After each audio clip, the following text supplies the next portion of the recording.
ఆపదొచ్చినా కష్టం వచ్చినా నేనున్నానని ఒక ధైర్యాన్ని ఇచ్చినటువంటి వ్యక్తి మాజీ శాసనసభ్యులు శ్రీ పట్నం నరేందర్ రెడ్డి గారు.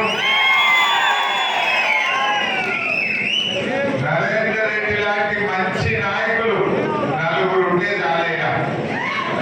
ఎందుకు మాట్లాడుతున్నారంటే ఇవాళ వాళ్ళ అన్నగారు టీఆర్ఎస్ పార్టీని వీడినా నరేందర్ రెడ్డి గారు మాత్రం నా అన్న పోయినా సరే నా తల్లి లాంటి టీఆర్ఎస్ పార్టీ జెండాలో ఉంటారని చెప్పి మంచి నిర్ణయం తీసుకున్న నరేందర్ రెడ్డి గారిని నేను మనస్ఫూర్తిగా అభినందిస్తా ఉన్నాను. సర్ది నిండా రేవు తెలవాలందరూ పెద్దలు. నరేందర్ రెడ్డి కూడా నాకు ఎమ్మెల్సీ ఇచ్చింది, నన్ను ఎమ్మెల్యే చేసింది, నా కొడంగల్కు 2000 కోట్ల నిధులిచ్చి నా ప్రజలకు మేలు చేసిన బీఆర్ఎస్ లోనే కొనసాగుతా అని చెప్పి నిర్ణయం తీసుకున్న నరేందర్ రెడ్డి గారిని నేను మనస్ఫూర్తిగా అభినందిస్తా ఉన్నా. అందుకే ఆయన ఇట్లాంటి కమిట్మెంట్ ఉన్న నాయకులు నలుగురు ఉంటే చాలు, ఖచ్చితంగా కొడంగల్ మీద ఎగిరే జెండా మళ్ళీ గులాబీ జెండా. గౌరవనీయులు మాజీ మంత్రివర్యులు శ్రీనివాస్ గౌడ్ అన్న గారు, మాజీ మంత్రివర్యులు పెద్దలు లక్ష్మారెడ్డి అన్న గారు, మీ అందరి ఆశీస్సులతో మళ్ళీ మన కాబోయే ఎంపీ పెద్దలు శ్రీనివాస్ రెడ్డి గారికి, గౌరవనీయులు రాజేందర్ రెడ్డి గారు, గౌరవనీయులు మా రామ్మోహన్ రెడ్డి అన్న గారు, ఆల వెంకటేశ్వర రెడ్డి గారు, మా అంజయ్ యాదవ్ గారు, వెంకటేశ్వర రెడ్డి గారు, हमारे सलीम भाई बाल सिंह गारू, रामकृष्ण गारू, मोहन रेड्डी गारू, प्रमोद गारू, मधु यादव गारू, महिपाल गारू, यादगिरी गारू, चांद पाशा गारू, చాలా మంది ఉన్నారు. మర్చిపోతే ప్రశ్న అడుగుతారేమో. గౌరవ ఎంపీలు, జెడ్పీటీసీలు, మండల పార్టీ అధ్యక్షులు, కోఆపరేటివ్ చైర్మన్లు, పార్టీ సీనియర్ నాయకులు, ఉద్యమకారులు, ముఖ్యంగా మన బీఆర్ఎస్ పార్టీ కుటుంబ సభ్యులైన మీ అందరికీ నేను పేరు పేరు నమస్కారం తెలియజేస్తా ఉన్నాను.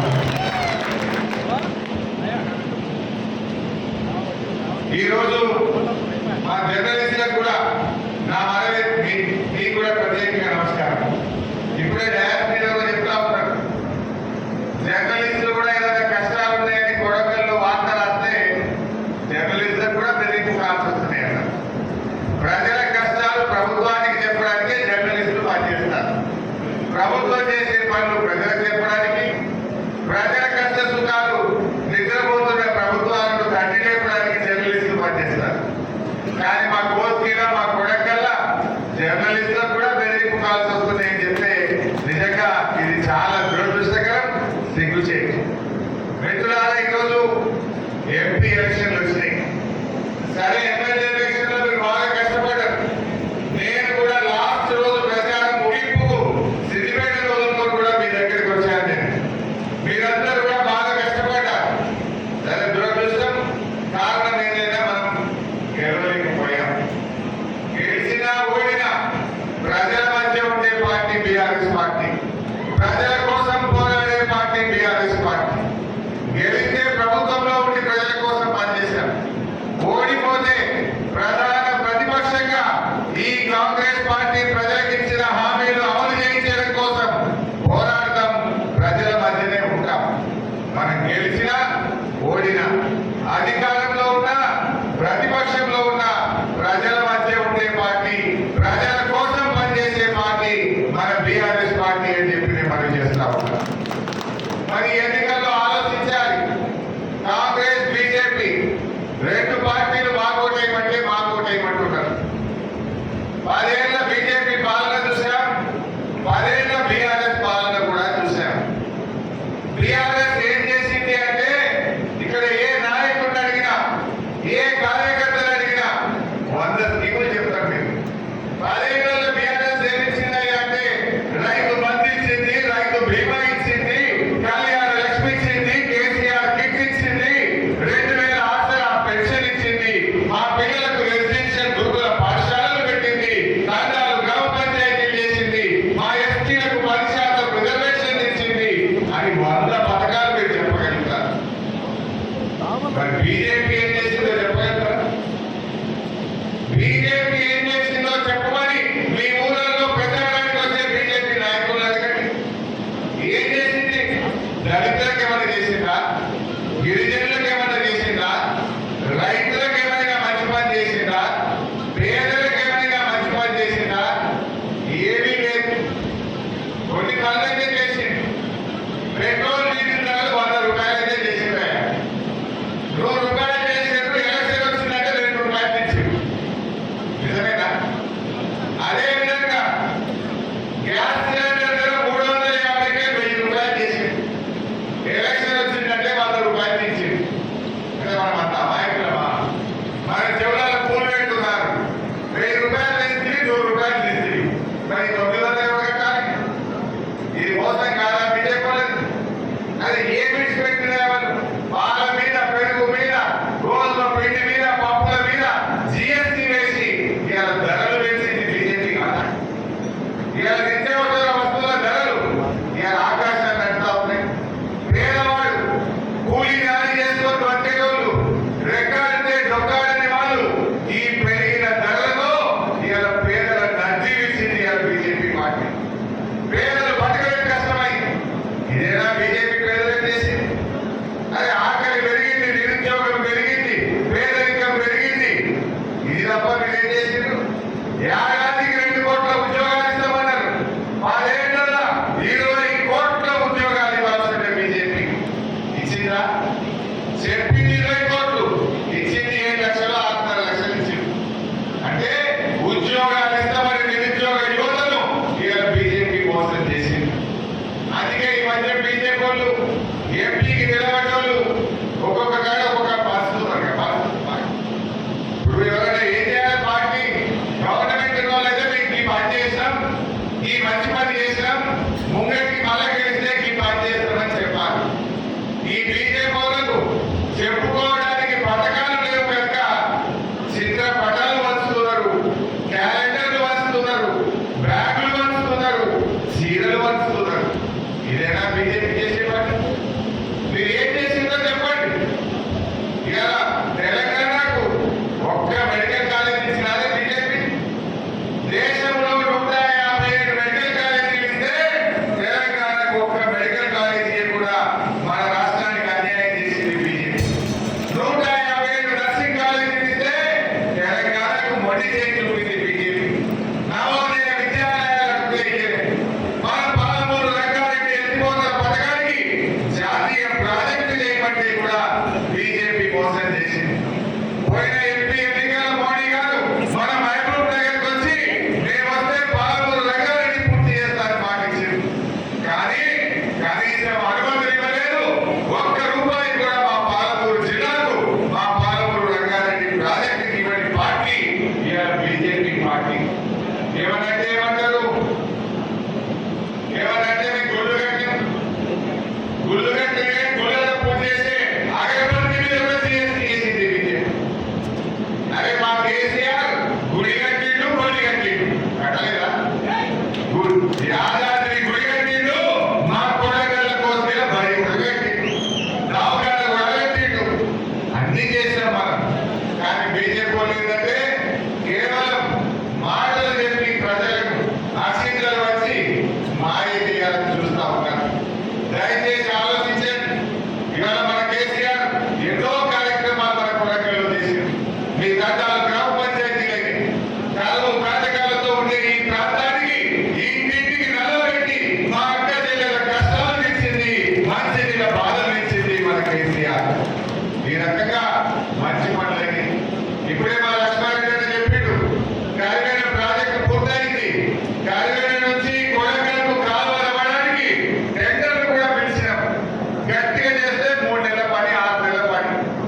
కాలువలు అమ్మితే 1,30,000 ఎకరాలకు ఈ కొడకల్ నియోజకవర్గానికి నీళ్లు వస్తాయి. ఆ పని చేయాలంటే రేవంత్ రెడ్డి గారు ఆ టెండర్లు రద్దు చేసి ఇలా కాలయాపన చేస్తా ఉన్నారు. అయిపోయింది పని. 80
ఇదే గోష్ఠిగా ప్రియాంక గారి వచ్చింది ఒకసారి వచ్చి ఏమన్నది మా అక్క చెల్లెలకు కేసీఆర్ ఇచ్చే ₹1,00,000 పాటు తులం బంగారం కూడా ఇస్తా అని చెప్పింది.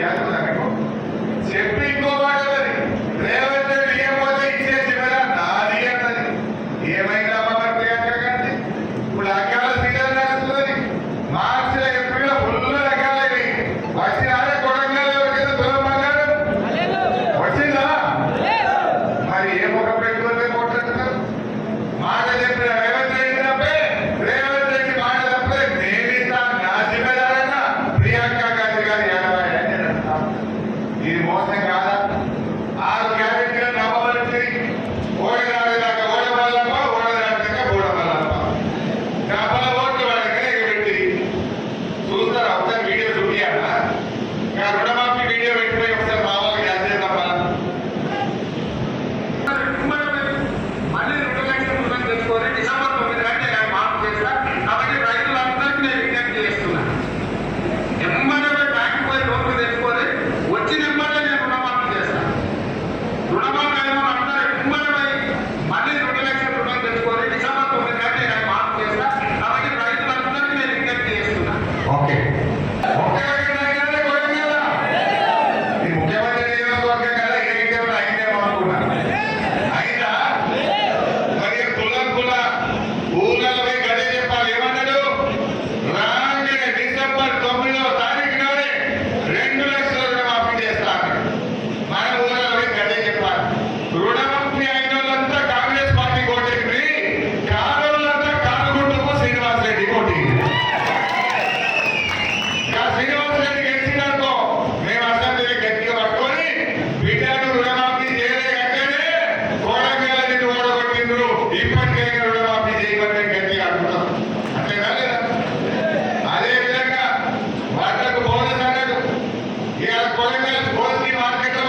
అందరినీ మోసం